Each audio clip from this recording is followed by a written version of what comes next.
कैसे होई प्यार।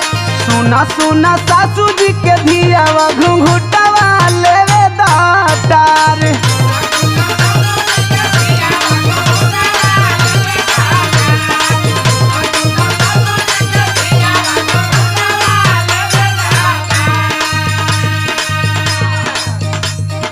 सुनो ये सजनवा बा पहिला मिलनवा नहीं खे कमनो मेल ए राजा।